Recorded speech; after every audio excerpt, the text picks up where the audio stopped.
I never learned the hatchling's name until the day they came to take it home. That part came at the end, and I will get to it. But first you should know what it was like before that: 3 years of broth and bread, 200 faces a morning, the particular smell of wet canvas in the early cold, and a job that asked nothing of me except that I keep showing up. Which I did, which I have always done. My name is Rena Vasil. I am 59 years old, and I have been running the morning soup line at the Caliph Transit Camp since the second year after I arrived here myself. Before that, I was a cook in a school canteen in the Valley District, before the Valley District was flattened, and the people in it were classified as non-urban overflow and bused to a processing node in 6 hours flat. I did not fight it. There was nothing to fight it with. I took the bus, I registered, I waited for my status to be reviewed, and while I was waiting the camp supervisor noticed I was the only person who seemed to know how to run a propane burner without setting things on fire. 3 years later I had a ladle and an apron and a table and the morning shift, Monday through Saturday. That is the whole story of how I came to be there. What happens when you run a soup line long enough is that you stop seeing individual faces and start seeing the flow. You get fast. You develop a rhythm, a sort of practiced mechanical grace, and within it you make 1,000 small decisions without thinking. This person gets more broth, that child needs an extra roll, that old man is going to spill the tray because his hands are shaking and I should carry it to the table myself. You become accurate about people. You notice the variations in their hunger, their fatigue, their humiliation. And you learn over time to meet those variations the same way every time, with a level eye, a full ladle, and the absolute absence of anything that looks like pity. Pity closes a person down. A full bowl opens them a little. So I was good at the job, and I knew it. And the job asked very little of me in return except presence and consistency, and those I had in abundance. I had no family at Caliph, a few acquaintances, a cot in the women's block, and the particular satisfaction of a thing done well every morning. That was my life. It was not a dramatic life. It was a life that fit, the way a worn shoe fits, and I had no complaints. I did not notice the hatchling at first. I want to be honest about that because later, when people ask me about it, there was a tendency to construct a story where I saw it immediately and did something deliberate. That is not what happened. What happened was smaller than that, and I think the smallness of it is the point. The Caliph camp had a long main tent, maybe 30 meters end to end, with folding tables in rows and a serving station at one end. The tent had been there for 6 years before I arrived, and it showed. The canvas was patched in 4 places. The seams along the south side leaked thin threads of daylight where the grommets had pulled, and the tent pegs on the east wall had been driven in at an angle that made the whole structure breathe oddly in the wind, a long, slow flex and release that you stopped noticing after the first month. In the mornings, the light came in those seams and lay in thin blades across the tables.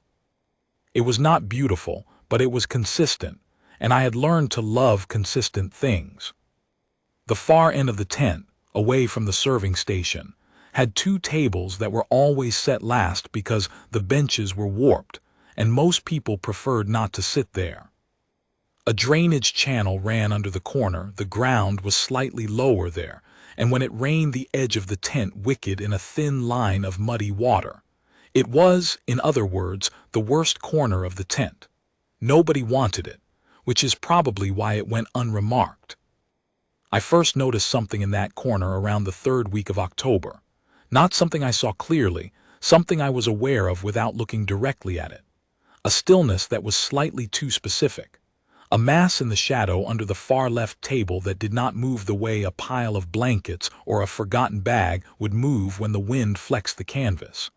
It moved with the wind very slightly, which meant it was alive, which meant it was breathing. I thought someone sleeping. Not unusual. The camp had more people than beds, and the tent was locked open from 6 in the morning, which meant in cold weather people who couldn't sleep came early and found the warmest spot they could, which was never very warm, but was warmer than outside. I did not investigate. I finished the morning service, cleaned the station, and went to eat my own breakfast. The next morning the mass was still there. I ladled soup for 2 hours and glanced at it twice. It was smaller than a sleeping adult. Maybe a child who had found a corner and was frightened of the noise. That was common enough too. On the fourth morning I brought an extra roll and set it at the end of the far left table. Not an offering exactly, more a reflex. I bring rolls to the people at the edge of the group, because the edge of the group is always where the most frightened people are, and frightened people do not always come forward and ask. The roll sat there for most of the morning service. When I glanced over near the end of it, the roll was gone. I still didn't look directly at the corner. Another week passed like that. A roll left at the edge of the table, gone by the end of service. Occasionally a heel of bread from the previous day. Once, a bowl of broth I slid under the table while I was wiping down. I set it on the ground, didn't look at what took it, straightened up, kept moving. The bowl was clean when I collected it. Not licked clean the way a dog would leave it. Clean, the way something careful had cleaned it. It was the 5th week before I actually looked. I came in early, before anyone else, to get the burners started and run the first broth of the morning. The tent was empty, and the October light was just beginning to come in the seams on the south side and lay its thin blades across the tables. I was walking the length of the tent to check the far tables, and I turned and looked into the corner and saw it clearly for the first time. The hatchling was roughly the size of a large dog. It was crouched in the corner with its haunches on the ground and its forelegs folded beneath its chest, in the way that some draconic juveniles rest, not coiled, not sprawled, but held. Its wings were clamped flat against its body, the membranes the same dark color as its scales, which were a deep soot gray tinged faintly green in the thin morning light, the kind of coloring you sometimes see in the juvenile form of breeds from the northern ranges. The spinal crest was not yet raised. In young dragons it lies flat until they come into their intermediate size, and in this one it lay smooth against the back of its neck, adding to the impression of a creature that was trying very hard to take up no space at all. Its head was the thing that got me. It was resting on its forelegs, which were themselves on the ground, and it was watching me. Not startled watching, not the fixed unblinking stare of a creature deciding whether to run. Watching the way something watches that has been watching for a long time and has decided, provisionally, to wait. Its eyes were the color of deep water. That is the best I can say for it. A gray-green that had depth in it, the kind of color you see in mountain lakes when the light is at a particular angle and you can see 30 feet down into the cold. I stood there a moment. I didn't crouch, didn't call to it, didn't make any of the soothing sounds you make to a frightened animal. I looked at it and it looked at me, and then I said, not to it exactly, but in its direction, "All right, give me 20 minutes and I'll have broth." Then I went and started the burners. That was the 6th week. From then on I knew where it was, and it knew I knew. The dynamic between us did not change dramatically. It did not come to the front of the tent or reveal itself during the morning rush. It stayed in its corner, and I continued to bring things to the edge of the far table. What changed was that I brought more, and I brought it with intention, and sometimes when the tent was quiet, I walked the length of it to check the far tables, and I would say something while I was there. Not to it exactly. The way you talk when you're working alone and your thoughts come out as words. I talked about the weather, the bread supply, the particular people who had come through that week, and what I had noticed about them. I talked about the Valley District and the school canteen and the children I had cooked for, 20 years of them, their ages and their preferences, and the ones who had come back to tell me they were leaving for good. I talked the way I have always talked when I am working steadily, without needing an answer. The hatchling, for its part, did not respond. It listened. I believe that now. At the time I told myself I couldn't be sure, that it might have been sleeping, that it might not have understood the language I was speaking. But the stillness it held when I was talking was different from any other stillness I saw from it, and I have spent enough time with living things to know the difference between passive and active quiet. I talked about ordinary things because those were the things I had. The price of flour at the camp supply depot, which had gone up twice in a month, and required me to adjust the bread ratios. I explained this at some length, the arithmetic of it, how you balance a thinner loaf against the number of people coming through, and the importance of no one leaving the table still hungry. I talked about Yaret, who was 26 and efficient and deserved more credit than I gave her, and who I had noticed had a habit of giving the larger portions to the old men because she assumed they needed them, when actually it was the old women who were not eating enough and saying nothing about it. I had corrected this without making a thing of it, just adjusted the station arrangement so Yaret's sight line to the women's side of the tables was better, and it had worked, and I was quietly pleased about it. I talked about a boy who had come through the line 3 weeks running with a younger sister on his hip, maybe 4 years old, and the way he held her during the service, not awkwardly, the way a child holds something it's been told to carry, but easily, the way you hold something you have been holding for a long time and expect to hold for longer. I didn't know his name. He came, he ate, he left. But I had been setting aside the rolls with the most crust for him, because the sister liked crust. I had watched her gnaw through half a roll the first time and it was obvious. And he had caught me doing it once and given me a look that was not gratitude exactly, more a kind of recognition, as if he was noting that someone in the world saw the thing he was doing and thought it was worth accommodating. That look, I told the corner of the tent one morning, is the thing about this work. Not the thanks, which come and go and which I have learned not to need. It is the recognition, the acknowledgement that you are managing something real, that you are doing a thing that requires attention and carries weight, even if no one who is not in it would look at a soup line and call it weight-bearing. I'm not sure what I was doing, saying these things aloud to a creature that might or might not have understood them. Looking back on it now, I think I was doing what I have always done, which is talk my way through the work. The talk and the work are connected for me in a way I cannot fully separate. I have always thought better with my hands occupied and my voice moving. The hatchling, for whatever reason, had become part of the texture of that. It was there, it was listening, and so I spoke. It was badly malnourished. I understood that by the second time I looked at it clearly. The scales along its flanks had the slightly sunken look that happens when there is not enough muscle beneath them. Healthy juvenile scales in a well-fed animal lie flat and overlap cleanly. These were tight-gapped at the edges, the way a fence looks when the boards have warped from moisture.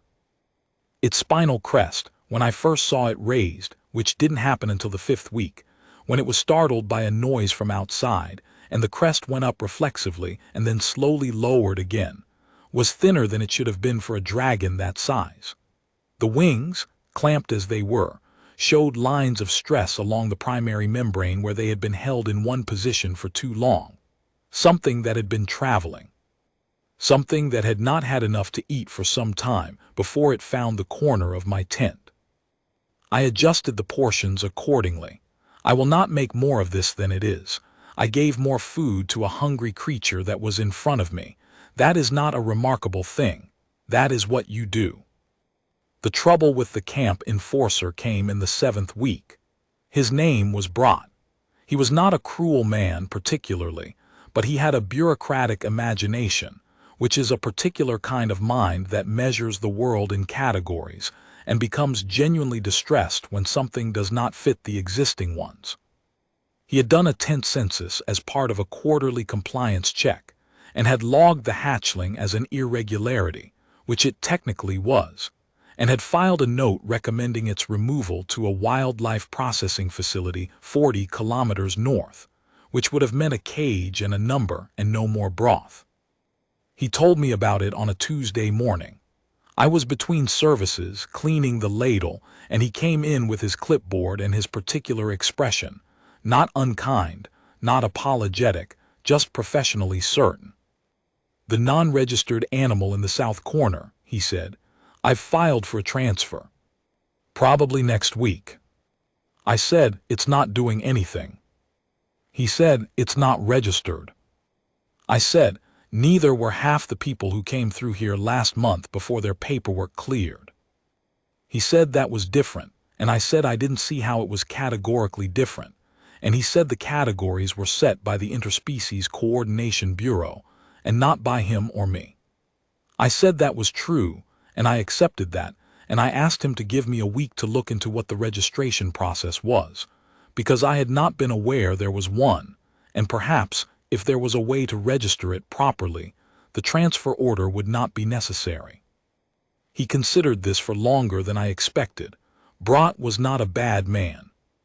He was just a man who lived by his clipboard, and occasionally you could find an argument that spoke to the clipboard rather than against it.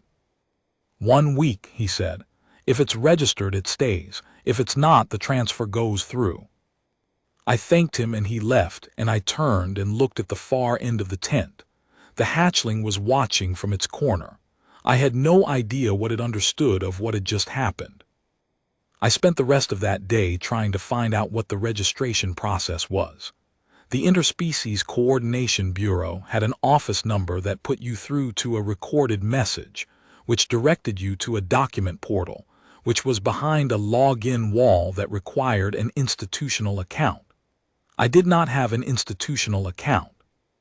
The camp administration had one, theoretically, but the administrator was a woman named Zelda, who was managing a backlog of 412 status reviews, and who told me, not unkindly, that she could not prioritize a wildlife registration for what she described as probably a feral from the northern drags. I thanked Zelda and left her office and stood in the administration corridor for a moment, which smelled of damp paper and the kind of institutional cleaning product that is effective but not pleasant.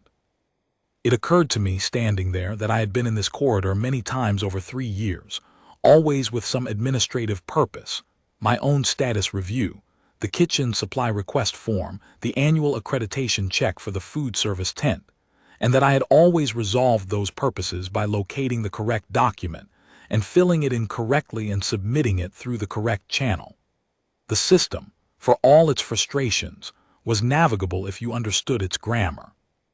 The grammar I had learned was, everything has a category, and everything within its category has a path, and the path is always longer than it should be, but it does exist if you look.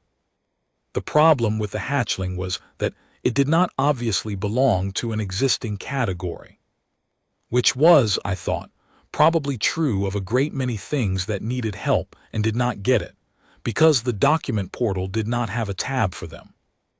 I went back to the tent. The morning rush was over. The tent was mostly empty. I walked to the far end, not to bring anything this time, just to stand there, and I looked at the hatchling and it looked at me. "I'm going to figure this out," I said. "I'm not sure how yet." This was, I think, the first time I said something directly to it rather than in its general direction. It may sound like a small distinction. It didn't feel like one. The hatchling looked back at me. For a moment, no longer, the spinal crest rose slightly, just the back inch of it, near the base of the skull, and then lay flat again. I did not know enough then to know what that meant. I know now that it is a Vethari juvenile signal of attention freely given, the equivalent of a human meeting your eyes and holding them. At the time I just noted it and thought, all right. Then I went back to the burners and started the evening service prep. What I did not know, for most of those 7 weeks, was that the hatchling was not alone in the camp. Not in the sense I thought. I thought it was alone in the most complete sense, an orphan or a lost juvenile or a feral that had drifted south when the northern territories contracted. I knew very little about dragon migration patterns. It was not a subject my life had required me to study. I knew, in the general way anyone who reads the news knows, that the Vethari, the draconic nation that occupied the northeastern Highland territories, had been in political crisis for several years. Their capital had been in some kind of conflict. There had been dispatches in the news feeds about a succession dispute, about the royal line being in jeopardy, about refugees moving south. I had read these the way I read most political news, as something happening in a world adjacent to my own, real but not immediate. I did not connect any of this to the creature in my tent. The reason I know now that the hatchling was not entirely alone is that the 3 Vethari census takers, when they arrived in the 8th week, told me. They told me with the particular precision of people who have been doing a job under enormous pressure, and have just found the thing they were looking for, and are trying very hard to remain composed while doing it. But I am getting ahead of myself again. The week of the threat from Brat, I found a solution. It was not elegant, and I will not pretend it was. What I found was that the camp had a category for companion animals in the possession of registered residents, which required only that the registered resident sign a declaration of custodial responsibility. I was a registered resident. I signed the declaration, listed the animal as a draconic juvenile of undetermined lineage, and filed it with Zelda's office. Zelda stamped it without looking at me in a way that suggested she found this entire situation mildly exhausting and preferred not to discuss it. The stamp was what mattered. I brought the paperwork to Brat on Thursday. He looked at it for a long time. "Companion animal," he said. "Yes," I said. He looked at the far end of the tent. He looked at his clipboard. He looked back at the paperwork. He made the particular face of a man who can see that the thing in front of him is technically compliant and is not happy about it but has no grounds for objection. "Fine," he said, and left.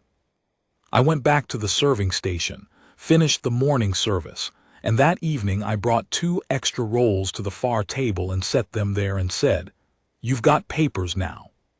For what that's worth, I paused. I realize that probably doesn't mean anything to you, but it means they can't take you to a cage 40 kilometers away. So, the hatchling watched me from its corner. I went home to the women's block and slept the way I always sleep, which is heavily and without dreaming. The weeks after that were the quietest of the whole period. I had settled into a new rhythm that included the hatchling the way it had included everything else, as part of the morning, something to account for, something to take care of. I brought broth. I brought bread. I talked while I worked. The malnourishment was improving. I could see it in the way the scales lay now, less tight-gapped, beginning to overlap more cleanly.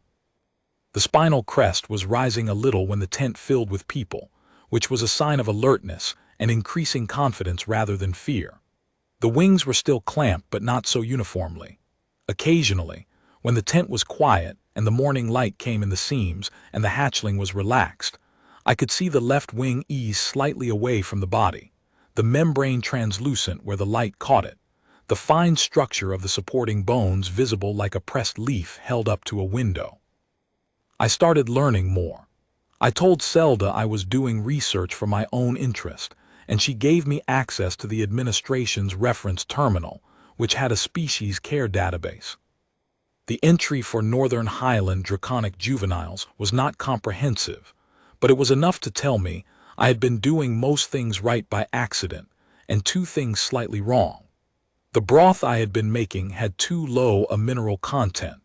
Dragons of that lineage need calcium in quantities that human food doesn't naturally supply. I started adding bone broth, real bone broth, which meant I had to requisition marrow bones from the supply depot and explain to the requisitions clerk that this was a dietary requirement and not an indulgence, which took longer than I would have liked. The second thing was that the temperature in the corner of the tent dropped below what was optimal on cold nights. I could not move the hatchling and would not have tried. What I could do was arrange 3 of the spare canvas dividers as a 3-sided wind block around the corner, which I did on a Wednesday evening when the tent was empty, working by the light through the south seam. The next morning the hatchling was in the same spot, but the quality of its stillness was different. Less braced. The slight permanent tension I had read in its haunches, the way a cold animal holds itself even at rest, was gone. That was not a remarkable thing. It was just the next thing in front of me. I did not know that this was the healthiest it had been in 2 months. I know it now. One morning, I believe it was the 3rd week of November, though I am not certain of the date. I came in early as usual before the burners and walked the tent to check the tables, and the hatchling was not in its corner. For a moment I stood at the far end of the tent and felt something drop in my chest that I had not expected.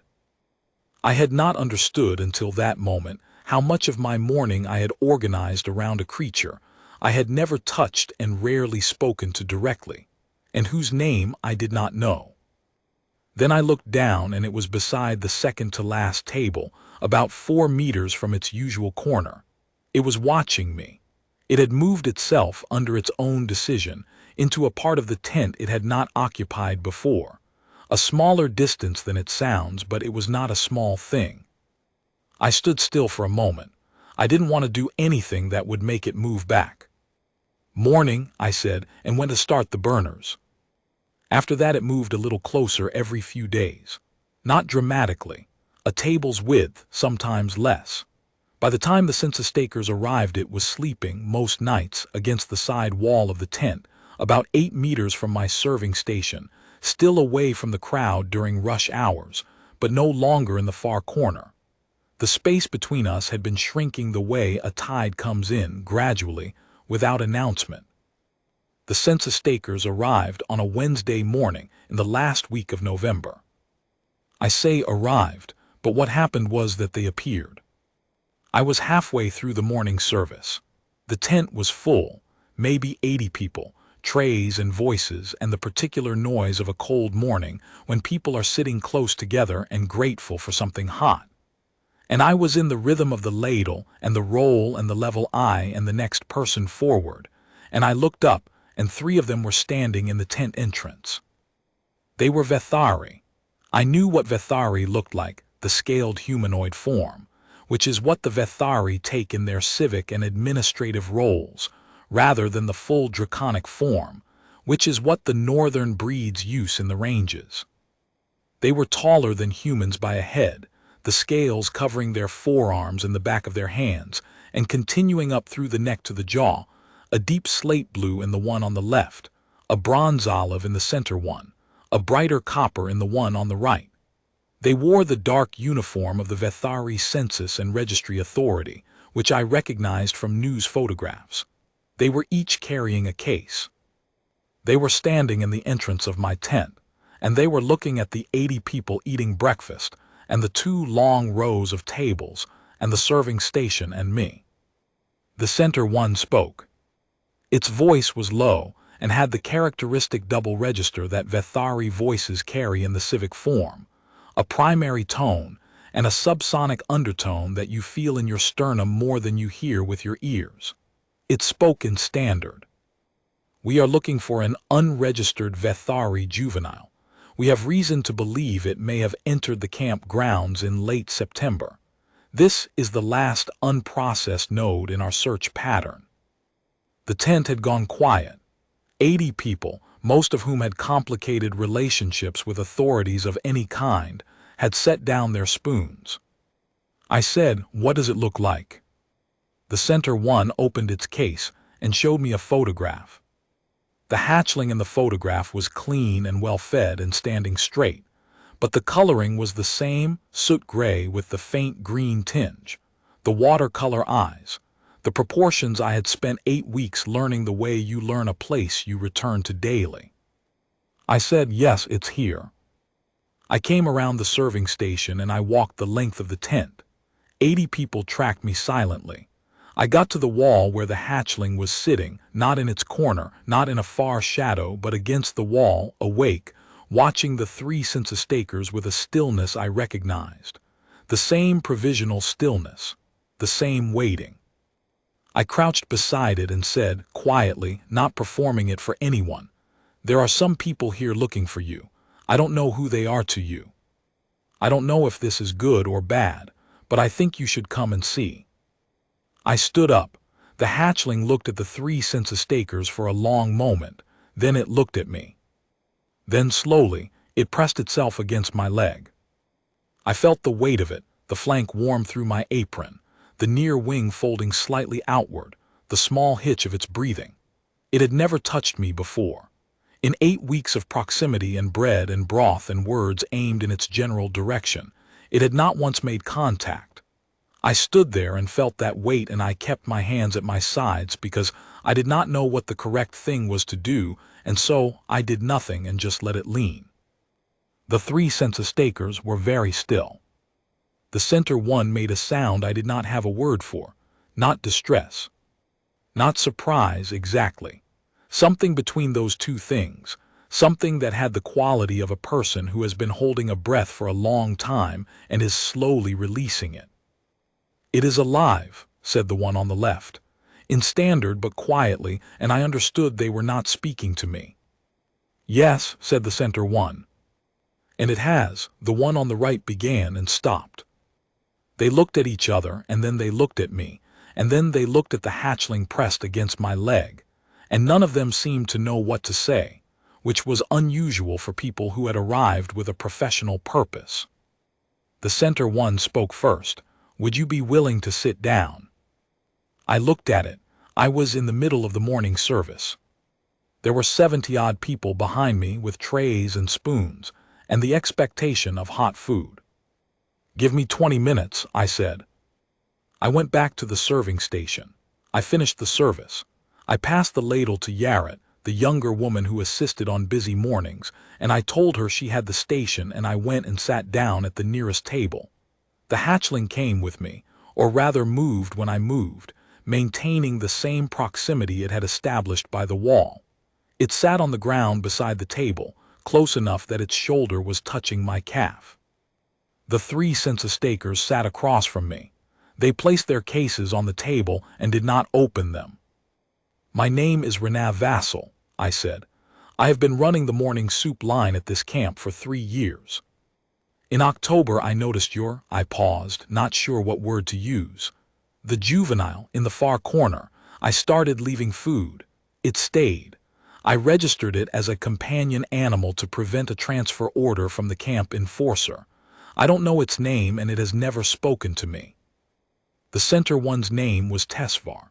It told me this, and then it took a slow breath and said, "The individual beside you is Vethari Roth Koren, heir of the 3rd line of the Vethari throne, the last surviving descendant of the Vethari Roth bloodline following the events in the capital in late August."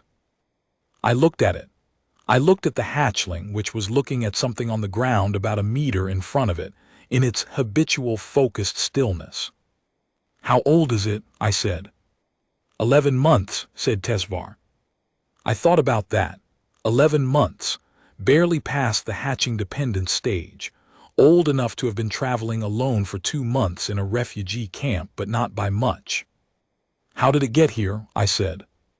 "It's escort," said Tesvar, and stopped. It looked at the hatchling for a moment. "The escort did not survive the journey south. We believe the heir was separated from the escort when it stopped again. We believe the heir found this place on its own." I looked at the hatchling again.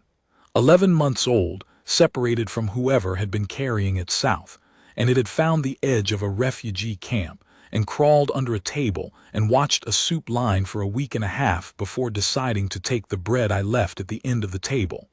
I thought about the first roll.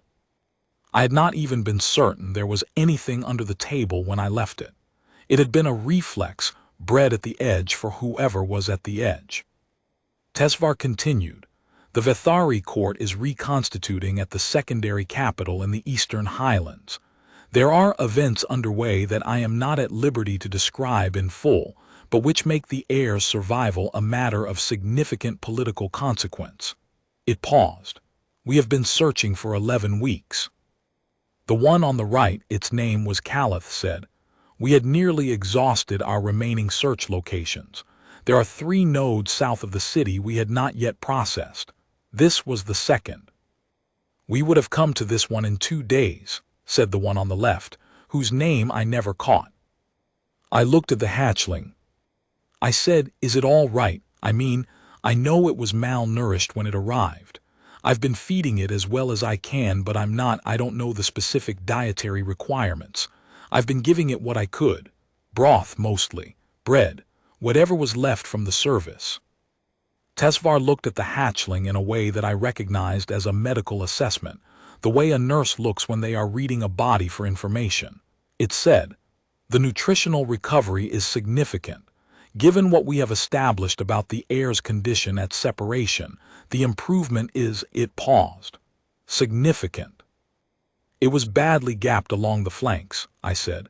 "The scales, and the spinal crest was thin, and the wing membranes had stress lines from being held in one position too long."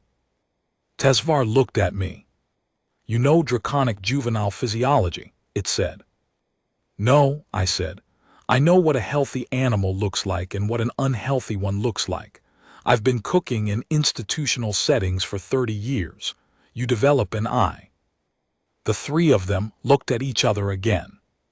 Caliph said, very carefully, "The heir has not voluntarily initiated contact with any individual in the camp, correct?" I said, "Not as far as I've seen, no. It stayed in the corner. It was very careful about not being noticed." "And yet," said Caliph. We all looked at the hatchling leaning against my leg. "Yes," I said, "and yet." There was a pause. Outside, the camp was going about its morning, footsteps on the packed earth, the distant sound of children, a truck engine somewhere. Inside the tent, Yaret was wiping down the far tables and carefully not looking at us. Tesvar said, "The heir is exhibiting Karath." I said, "I don't know what that is." "There is no good standard translation," said Tesvar. "It is a Vethari concept. The closest equivalent would be a chosen bond, freely given, between a hatchling in the first year of life and a non-kin individual. It is in our tradition, it is considered a sacred act. The first-year bonding is, it chose its words with evident care. It is not something the court can direct. It cannot be assigned or manufactured. It is not a political tool. It is simply what it is." I looked at the hatchling. The hatchling was still looking at the middle distance, but its breathing had shifted, slower now, the flank against my calf rising and falling in a deeper rhythm. Relaxed, I thought. As relaxed as I had ever seen it. "What does it mean?" I said, practically. Tesvar was quiet for a moment. "In the Vethari succession law as it currently stands, the Karath is recognized as a formal relationship. A hatchling that forms a first-year bond acquires, the bonded individual acquires a standing in the heir's household, a title, certain rights and protections, a pause, and certain obligations if they choose to accept them." I let that sit. "You're telling me," I said slowly, "that because I left bread at the end of a table for 8 weeks and didn't look too hard, I now have some kind of formal relationship with the heir of the Vethari throne?" "Not automatically," said Tesvar, "only if you accept." "What happens if I don't?" I said. "Then the Karath is noted in the record and the heir is returned to the court's care, and you continue your life here as before. The heir would not suffer for your choice, but it would grieve. The first-year bond it is formative for the heir's emotional and psychological development in a way that is difficult to overstate. To break a formed Karath is not, it stopped. It would be survivable, but it would leave a mark." I looked at the hatchling. I thought about a lot of things in the space of maybe 30 seconds. I thought about the school canteen and the children's faces, 30 years of them, and the particular way a small face looks when you hand it a bowl of hot food on a cold morning. I thought about the Valley District and the 6-hour bus ride, and arriving at a processing node with nothing but a bag and a name, and the knowledge of how to run a propane burner. I thought about 3 years of morning services and the discipline of showing up and the satisfaction of a ladle well used. I thought about the first roll I had left at the end of the table, not knowing if anything would take it, just putting it there because that is what you do at the edge where the frightened ones are. I thought about 11 months old and 2 months alone, and crawling under a table and watching a soup line for a week and a half before deciding to take the bread. "What would it involve," I said, "if I accepted?" Tesvar said, "Primarily, proximity to the heir during the developmental period. The court is reconstituting at the Eastern Highland capital. There would be I will not minimize it, significant change to your current circumstances. A title, you said, I said. Yes. What title? Tesvar said a word in Vethari that sounded like water moving over stone. Then it translated, Neth Koran. There is no exact standard equivalent. The meaning is approximately, the one who kept the fire fed in the cold. I sat with that for a moment. Yaret, from the far end of the tent, had stopped pretending to wipe tables and was standing still with the cloth in her hand, looking at the middle distance with an expression that suggested she was hearing everything and was making heroic efforts to appear otherwise. I made a note to tell her she could look. She had been a good assistant for 3 years, and she deserved to witness whatever this was. In 2 days, I said to Tesvar, you would have come here whether or not I said yes, correct. You would have taken the heir regardless. Yes, said Tesvar. The heir's return to the court is not contingent on your decision. So the decision is only about whether I go with it, I said. Yes. And if I go, I said, who runs the soup line? There was a long pause. Caliph made a small sound that I realized after a moment was something close to a laugh, not a dismissive laugh, something more startled. That, said Tesvar carefully, is not something the court has a protocol for. I looked at the hatchling leaning against my leg. I thought about the morning light in the seams of the canvas. I thought about Brat's clipboard and the companion animal declaration, and the stamp that had meant a creature could stay where it wanted to stay. I thought about all the small, particular knowledge of a place, the warped benches, the south seam, the angle of the tent pegs, the faces, the hands, the way this one needs more broth and that one will spill the tray, and how much of it is lost when the person who holds it leaves. I need a week, I said. The court would prefer, Caliph began. I need a week, I said again, to train someone to run the line properly, to write down what I know about this place so it isn't lost when I go, to tell Selda and Brat that I'm leaving and make sure the administration has what it needs. I looked at Tesvar. I'm not refusing. I'm asking for a week to not leave a mess behind me. Tesvar was very still for a moment. Then it said, we will remain in the area for 1 week. We can arrange accommodation. The women's block is fine, I said. I've been there for 3 years. Another of those pauses. The 3 of them exchanged a look I couldn't fully read, but that had in it something I recognized. The quality of people who were expecting a complicated negotiation and had received instead a thing so simple they weren't sure how to respond to it.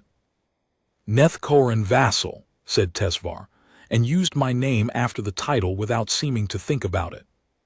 It's just Vasil, I said, or Rena, either is fine. That week was ordinary and not ordinary at the same time.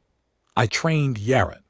I was honest with her about the fact that she had been ready to run the line on her own for at least a year, and I had been keeping her as an assistant out of something between habit and selfishness, and she was gracious enough not to say so. I wrote down what I knew, the warped benches, the drainage channel, the way the canvas breathes in the east wall, the specific faces and their specific needs. A 6-page document that I gave to Selda, who read it with an expression of restrained bewilderment. I told Brat I was leaving, and he looked at my paperwork with the expression of a man who has had too many of his categories challenged in a short period of time, and is managing it with minimal grace. I walked the camp at night, the parts I had learned to walk at night for 3 years, and I said goodbye to it the way you say goodbye to a worn shoe. The 3 census takers were professional about the week.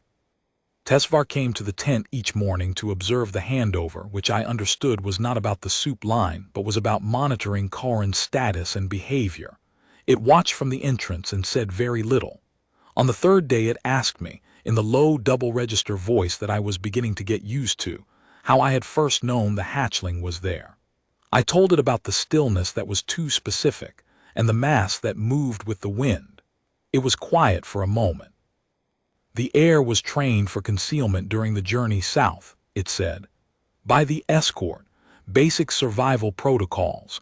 It should have been impossible for an untrained observer to identify its presence. I thought about that. I run a food line, I said. I notice when something isn't eating. Tesvar looked at me with an expression I could not read. Then it went back to watching. The hatchling Korin, I practiced saying the name, Korin, in the evenings when the tent was quiet, had not returned to the far corner. It stayed close. Not touching, usually, but close. I had the impression it understood something was happening and was choosing to wait it out in proximity rather than distance. On the last evening, I sat at the near end of the long table, which I had never done before. I always sat at the side table by the serving station when I ate, and I sat at the near end, and Korin sat on the ground beside me, and I ate my dinner without saying much. The tent was empty. The evening service had finished an hour before. The bones of the tent creaked in a wind off the north, and the light through the seams was going orange with the late sun, the blades of it lying across the tables at a shallow angle, the way they only lay in the last hour before the camp locked down for the night. I had sat in this light at the station table for 3 years, and I had not once come to the far end to sit in it. I did not know why I had not. There was no particular reason not to. Then I said, I don't know anything about where we're going. I've never been to the Eastern Highlands. I don't know what a draconic court looks like from the inside, and I don't know what this title means day to day, and I don't know if I'll be any use to anyone there. A pause. I know how to run a soup line. I know how to feed people. I know how to show up in the morning and do the thing in front of me. That's probably what I'll be, wherever I am. Korin looked at me, the watercolor eyes in the low orange light. I think that might be all right, I said. I think showing up is probably enough. Korin held my eyes for a long moment. Then it lowered its head onto its forelegs, the same posture it had held in the corner of the tent in October, the same patient, provisional stillness. But this time the weight of it was resting against my knee. I put my hand on the back of its neck for the first time. The scales there were smooth and warm, warmer than I expected, with a faint texture like overlapping fish scales, each one rounded at the edge, lying flat under my palm. The spinal crest under my fingers was thin still, but less thin than it had been. It had been growing for 2 months, slowly, fed by broth and bone stock and bread, and someone who noticed when something was not eating. We sat like that for a while. The light changed. The tent breathed in the wind. Right, I said eventually. We should both sleep. We left on a Thursday morning, which was not how I would have chosen it. Thursdays are a heavy service day, and Yarrett had a fuller line than usual. But the court schedule was not mine to set. The census takers had a transport, a low, wide vehicle that I had expected to be military-looking, but was not. It was plain and functional, the way government vehicles often are, and it was large enough that Korin could sit properly in the rear compartment without compressing its wings, which had been a practical concern I had raised the day before with Caliph, who had arranged the dimensions with a thoroughness that suggested it was not the first time the question had been asked. We drove east. The city wall passed on the left, the great gray overhang of it, and then we were in the zone between the city and the Highland Access Road, a stretch of low scrubland that I had only seen from the camp perimeter before, and then the scrubland gave way to the rising ground that became the eastern foothills. I watched it through the transport window. The morning was clear and cold. Korin was in the seat beside me, not in the cargo space in the rear, where Tesvar had gently indicated there was more room, but in the seat beside me, where it had placed itself when we boarded without asking anyone's opinion on the matter. Tesvar had looked at this arrangement, and then looked at me, and then looked at its notes and said nothing. Its flank was warm against my arm. The road climbed through the foothills for the better part of an hour. The trees here were the kind I had seen in photographs, the tall, pale-barked ones that grow on the eastern slopes, their leaves already gone for winter, the branches making a clean, dark tracery against the white sky. The camp had had no trees. 3 years and I had forgotten what it was like to watch country move past a window. There was something in it, the recession of distance, the way a far hillside inches closer and then falls behind, that felt like reading a long sentence all the way to the period. Tesvar was in the forward seat with Caliph. Neither of them spoke for most of the drive. I did not initiate conversation. I had learned, in 3 years of institutional living, that the spaces between people in shared transport are best left alone unless someone opens them. I watched the road. I thought about Yaret, who would be on the line now, managing the Thursday rush, making her own decisions about portions and eye contact, and the particular old women who were not eating enough and saying nothing. I thought about the 6-page document, whether she would use it or develop her own system, and which of those outcomes was better. Her own system, probably. A document is only as good as the observations behind it, and her observations would not be mine. That was right. That was how it should work. I thought about what Tesvar had told me during the week, in a longer conversation than the one in the tent, over a meal in the camp administration building. The 3 census takers and me at a table that was not designed for beings of their height, about the Vethari court and what it was currently, and what it was trying to become. The capital was gone, or as good as. The secondary capital in the Eastern Highlands was old enough to have been built when the Vethari still used the full draconic form exclusively, so the ceilings were high and the corridors were wide, and there was a particular quality of space that Tesvar described, and I tried to imagine. A place built for bodies that moved differently than mine. Caliph had said at the same meal that Korin would eventually come into full draconic form. Not for some years, the intermediate period was long in the Vethari, but eventually. I had nodded as if this were a detail I had already considered and set aside. I had not considered it. I considered it now, watching the bare trees. A creature the size of a large dog becoming a creature the size of something much larger. The soup line mathematics of that were interesting. I watched the Highland Road come toward us and thought about bread at the edge of a table, about rolling a bowl under a table in the dark and not looking at what took it, about how little you need to know, sometimes, about the thing you are feeding, about how the act itself, done with a full hand and a level eye and the absence of conditions, is sometimes everything there is. I don't know what the Eastern Highland Court will make of me.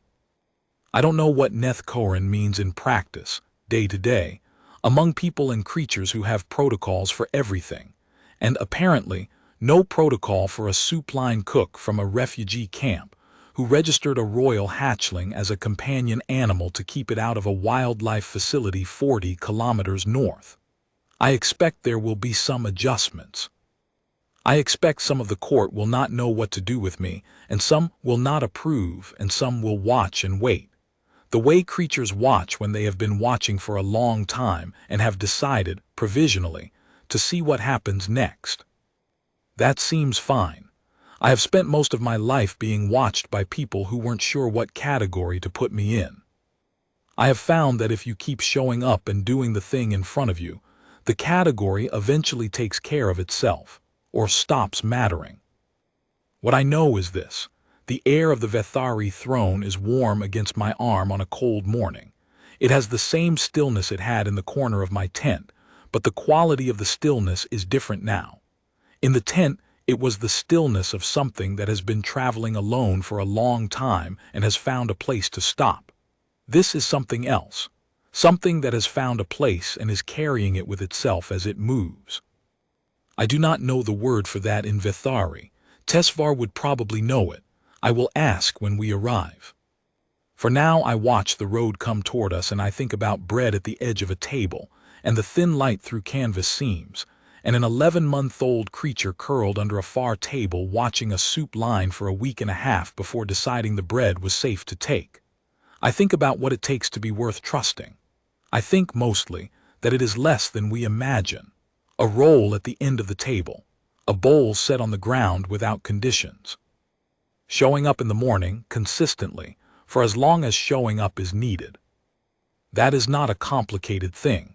It is only the one thing that matters. The road climbs. The highlands open ahead of us, wide and cold and entirely new. Corin breathes slowly beside me, the spinal crest relaxed and flat, the wings settled.